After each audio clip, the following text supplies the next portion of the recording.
Donc après la limite et la continuité, c'est quoi? C'est la dérivabilité ou bien la dérivation. D'accord? Mais toutes ces notions-là sont liées à la limite. Si on comprend la limite, on peut comprendre la dérivation sans problème.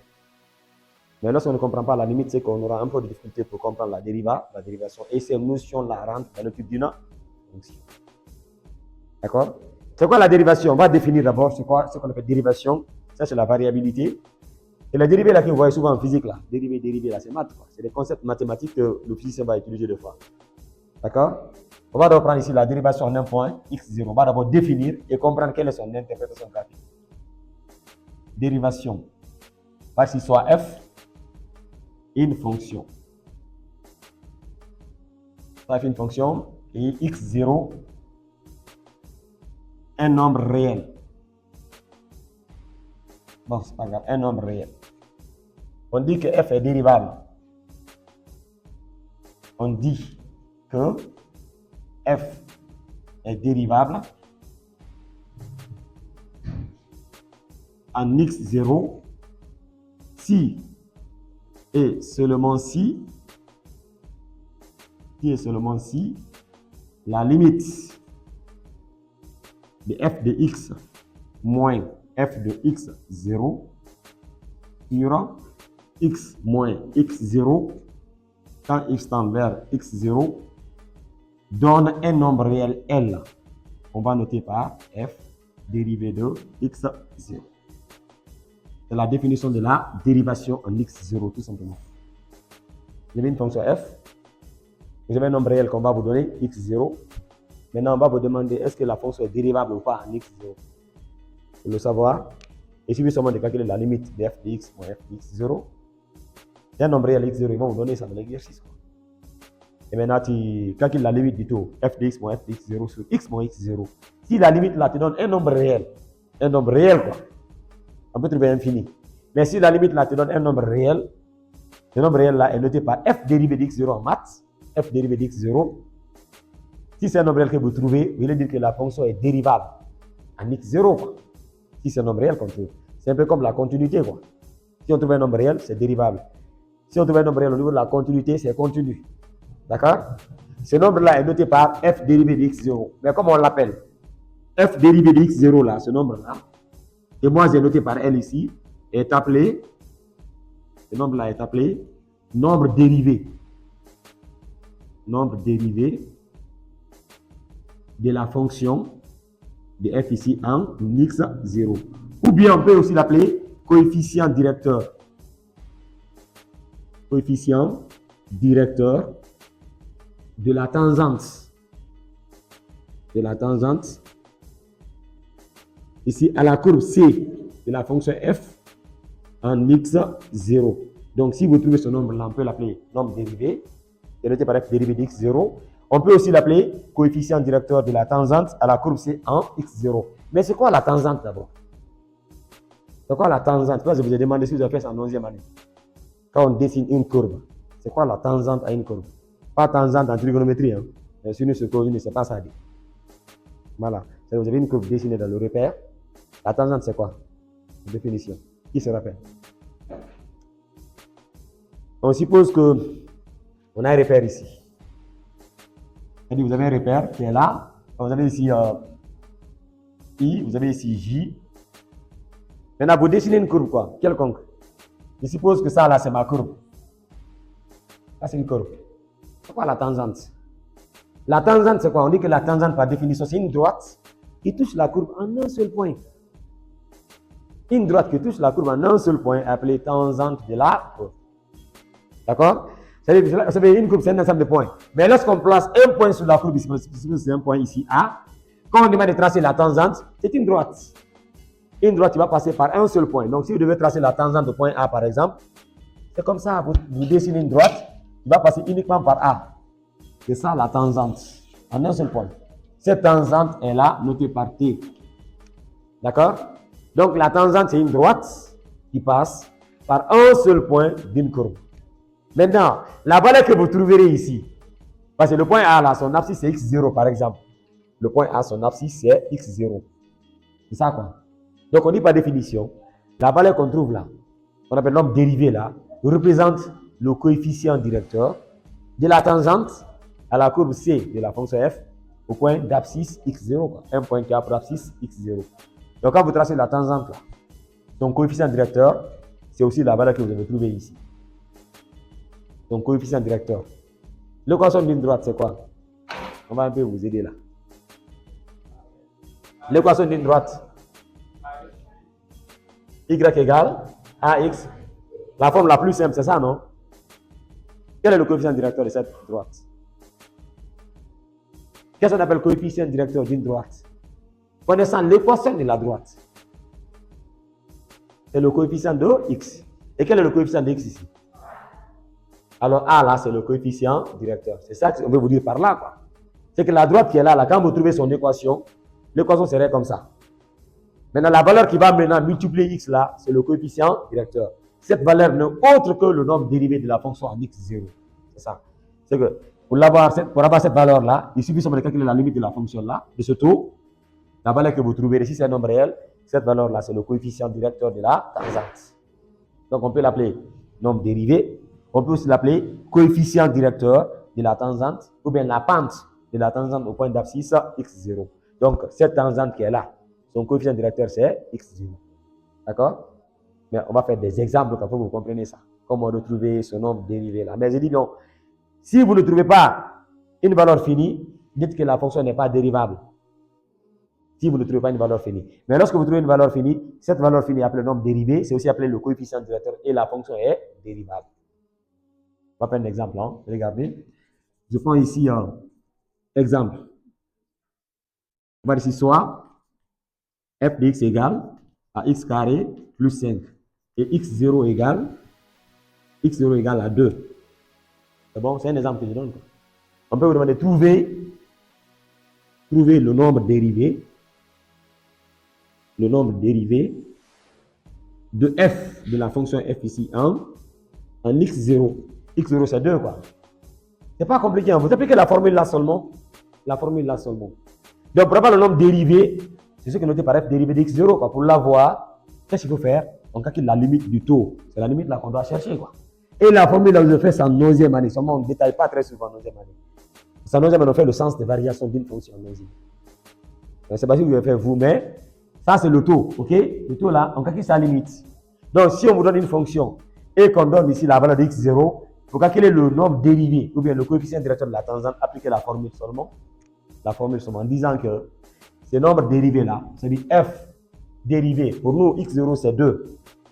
F dérivé de 2 est égal à la limite, vous appliquez la formule là, quoi, à la limite, donc de f de x moins f de x0, mais x0 c'est combien? C'est 2. Donc vous écrivez f de 2, le tout sera x moins 2, c'est-à-dire x moins x0 quoi. Maintenant quand x tend ici vers x0, mais x0 c'est 2. C'est la limite là, la valeur que vous trouverez là c'est le nombre dérivé. La valeur que vous trouverez. On va essayer de faire ça, on va dire que ça c'est égal. À la limite, on se concentre ici, quand x tend vers 2, f de x vous remplacez par son expression. Vous remplacez carrément. F de x c'est quoi? C'est x carré plus 5. Après on dit moins. Moins ici. Quand on est f de 2 c'est quoi? Partout à x on remplace par 2. Partout à x ici, vous remplacez par 2. Donc on met dans les facteurs. On va mettre dans les crochets alors. X est remplacé par 2. Ça sera 2 au carré plus 5. Ça c'est f de 2. Quoi. Le tout divisé maintenant par x moins 2. Donc la limite, quand x tend vers 2, serait égal, on prend toujours x carré plus 5. Et au carré c'est combien? 4, tout bien. 4 plus 5. 9, n'est-ce pas? Donc on aura ici maintenant moins 9. Et tout sera x moins 2. Donc c'est égal ici à la limite, quand x tend vers 2. Ici là, on essaie de réduire un peu, on dira c'est x carré. 5 moins 9 c'est combien? 5 moins 9 c'est moins 4. Hein? Moins 4 sur x moins 2. Bon, tu peux remplacer dans la tête quoi. Tu auras une détermination, hein? Regardez. Quand vous remplacez x par 2, 2 au carré, c'est 4. 4 moins 4, 0. Ici encore 2 moins 2, 0. On peut lever directement maintenant en faisant quoi? En factorisant. On va factoriser ça, non? Lorsqu'on factorise ça, on obtient quoi? On obtiendra ici limite. Là, c'est a carré moins b carré. C'est combien c'est? x moins 2, facteur de x plus 2, le tout sera x moins 2 quand x tend vers 2. On simplifie x moins 2 et x moins 2. Donc ça va rester quoi? C'est la limite quand x tend vers 2 de combien? De x plus 2. Donc ici, maintenant, on remplace x par 2. Quand on remplace x par 2, on obtient combien? Ce sera 2 plus 2. Donc la limite de f de x moins f de 2 sur x moins 2 quand x tend vers 2, cette limite égale à combien? À 4. Et 4 là est un nombre réel. Donc la fonction là est dérivable en 2. C'est dérivable quoi? Je vais la conclusion. Je tire ça en disant que la fonction f est donc ici dérivable. Est donc dérivable ici en 2. Et son nombre dérivé, son nombre ici dérivé est combien? Est 4. La réponse qu'on a trouvée quoi? C'est ça le nombre dérivé. Donc vous voyez, c'est comme ça qu'on fait la dérivabilité quoi. Donc lorsqu'on vous demande de démontrer qu'une fonction est dérivable, procédez comme ça. Vous appliquez la limite du taux. Si la valeur trouvée est une valeur finie, la fonction est dérivable. Et ce nombre que vous obtenez là représente quoi? Le coefficient directeur de la tangente ou bien le nombre dérivé de la fonction en x0. Donc on note comme ça. La réponse est 4. On va dire f dérivé de 2 est égal ici à 4. Comme ça on va noter quoi. Et c'est le coefficient directeur de la tangente. D'accord? Donc c'est le tout. Et c'est une question de limite toujours. Toutes les limites. Mais c'est la formule qu'il faut retenir ici. Voilà, c'est la formule qu'il faut retenir. Pour la dérivabilité, c'est la formule qu'on doit utiliser. Pour la continuité, c'est f de x seulement. Et lorsque c'est la dérivée, ou bien la dérivabilité en x0, c'est la formule là qu'on doit utiliser. Donc, limite f de x moins f de x0. Sur x moins x0, quand x tend vers x0, la valeur que vous trouvez, c'est le coefficient directeur. Qu'est-ce qu'il faut augmenter sur ça? Comme je dis bien que ça là, c'est une droite. Cette droite là, c'est la tangente. Donc, coefficient directeur, c'est la valeur que vous trouverez là. F dérivé de x0. Mais une droite a une équation. Donc la tangente, il y a son équation qu'il faut aussi retenir. La tangente. L'équation de la tangente, je vais rappeler ça ici en brief. C'est ça qu'on appelle l'interprétation graphique au fait. La réponse que vous trouverez là, c'est le coefficient directeur. Mais la tangente elle-même, équation maintenant de la tangente. Donc la tangente, quand on demande son équation, c'est ce que je vais donner là.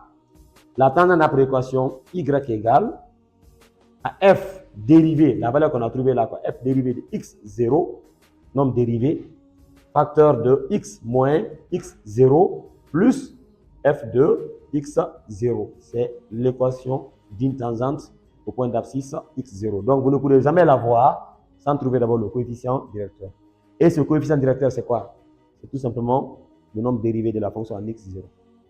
Donc vous commencez de tout par ça pour trouver d'abord le nombre dérivé là et puis vous remplacez.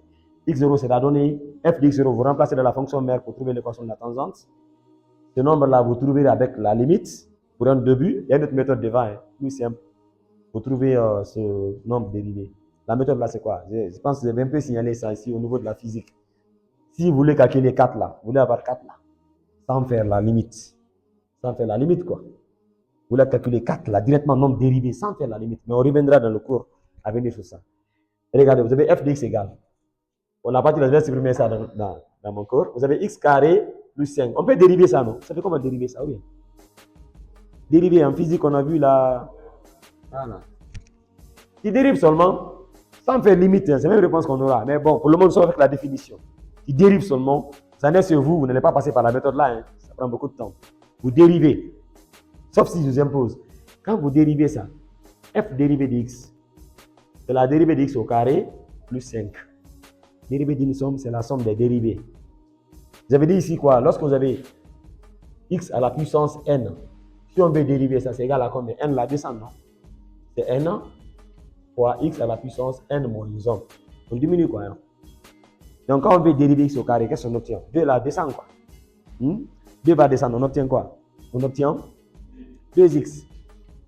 F dérivé de x égale à combien? À 2x. Dérivé de 5, c'est 0.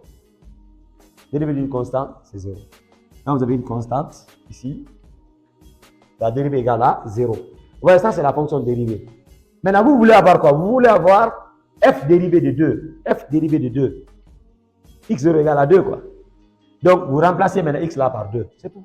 La réponse vient. Il dit si x égale à 2, partie x va remplacer par 2. Donc, f dérivé de 2, c'est égal à 2 fois 2. Et 2 fois 2, c'est combien? 4. F dérivé de 2 égale à 4. C'est ça.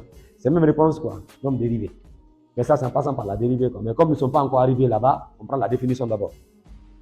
Pour le moment, on va passer par la méthode là. Lorsqu'on veut trouver le nombre dérivé, il faut calculer la limite du taux jusqu'à ce que trouve le nombre dérivé.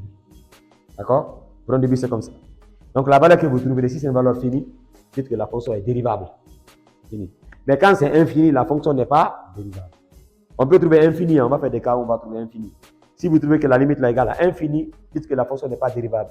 Mais si la limite donne une valeur finie, la fonction est dérivable. Et ce nombre-là devient le coefficient directeur de la tangente ou bien le nombre dérivé de la fonction f en x0. D'accord?